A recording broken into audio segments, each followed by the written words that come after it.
নমস্কার বন্ধুরা, মিষ্টু রান্নাঘরে তোমাদের স্বাগত জানিয়ে শুরু করছি আমার আজকের রেসিপি। আমার আজকের রেসিপি হলো আলুর বড়া। এর জন্য প্রথমেই আমি দুটো আলু কুকারে সেদ্ধ করে নেব। আলুগুলি সেদ্ধ করার জন্য এখন আমি কুকারে দিয়ে দুটো কি তিনটে সিটি দেওয়ার পর এখন আমার আলুগুলি সেদ্ধ হয়ে গেছে। আলুগুলি সেদ্ধ হয়ে যাওয়ার পর এখন আমি কুকার থেকে আলুগুলি বাটিতে নামিয়ে নেব। আলুগুলি কুকার থেকে বাটিতে নামিয়ে নেওয়ার পর এখন আমি আলুগুলি ঠান্ডা হওয়ার জন্য অপেক্ষা করব। আলুগুলি যখন ঠান্ডা হয়ে যাবে তখন আমি আলুগুলি খোসা ছাড়িয়ে নেব। আলুগুলির খোসা এখন আমি ছাড়িয়ে নিয়েছি। এখানে আমি দুটো আলুই নিয়েছি, তোমরা তোমাদের প্রয়োজন মতো আলু বেশি নিতে পারো। আলুগুলির খোসা ছাড়িয়ে নেওয়ার পর এখন আলুগুলি আমি হাত দিয়ে ভেঙে নেব। আলুগুলি এখন আমি মেখে নেব। আমি আজকে তোমাদের সঙ্গে যে রেসিপিটি শেয়ার করতে চলেছি, এই রেসিপিটি তোমরা ভাতের সঙ্গে খেতে পারো, আবার সন্ধ্যার টিফিনেও খেতে পারো। আলুগুলি আমি মেখে নিয়েছি। এখন আমি এই আলু মাখার মধ্যে দিয়ে দেব পরিমাণ মতন নুন আর হলুদ। এখন আমি এই আলু মাখার মধ্যে দিয়ে দিচ্ছি পরিমাণ মতন নুন আর হলুদ।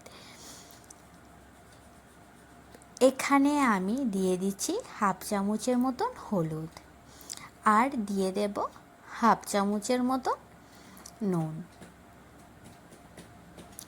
নুন হলুদ দেওয়ার পর এখন আমি এর মধ্যে দিয়ে দিচ্ছি পেঁয়াজ কুচি।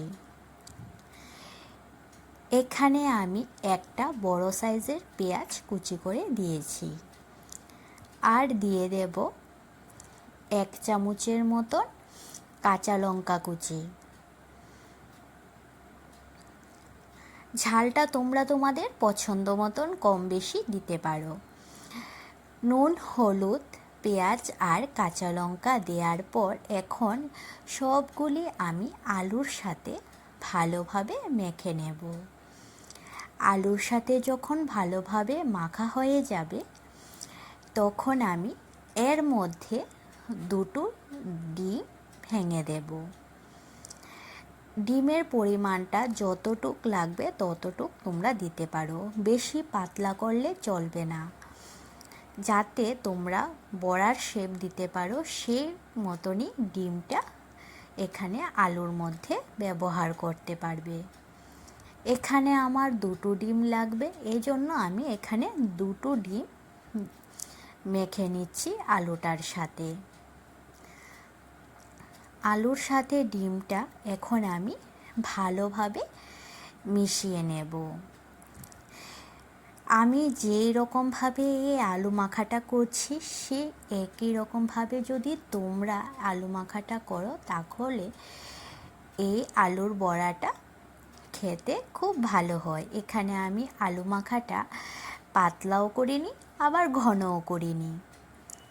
এখন আমি গ্যাসে একটা কড়াই বসিয়ে দিয়ে দিলাম সর্ষের তেল।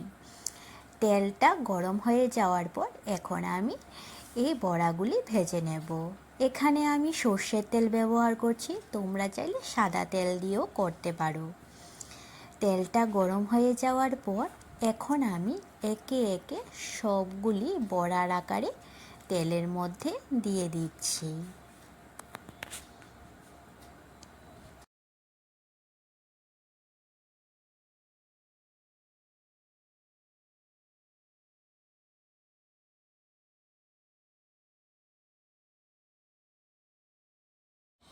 একে একে আমি সবগুলি বড়া তেলের মধ্যে দিয়ে দিলাম। এখন আমি বড়াগুলি এপিঠ ওপিঠ উল্টে ভালোভাবে বাদামি রঙের করে ভেজে নেব। এই বড়াগুলি খেতে ভীষণ ভালো লাগে। আমি যেভাবে এই আলুর বড়াগুলি করছি তোমরা বাড়িতে এভাবে একবার আলুর বড়া করে দেখো। এই বড়াগুলি সন্ধ্যার টিফিনে বা ভাতের সঙ্গেও খেতে বেশ লাগে। তোমরা একবার বানিয়ে খেলে তোমরা এই বড়া বারবার বানিয়ে খাবে, খেতে এত সুস্বাদু লাগে।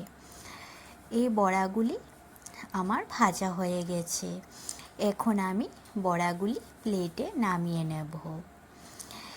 আগের বড়াগুলি আমি যেভাবে ভেজে নিয়েছি সেই একই রকমভাবে এখন আমি বাকি বড়াগুলিও ভেজে নেব।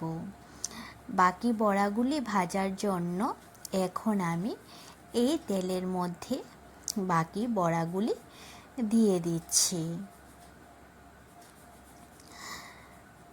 আগের বড়াগুলির মতন এখন আমি বাকি বড়াগুলিও সেই একই রকমভাবে ভেজে তুলে নেব।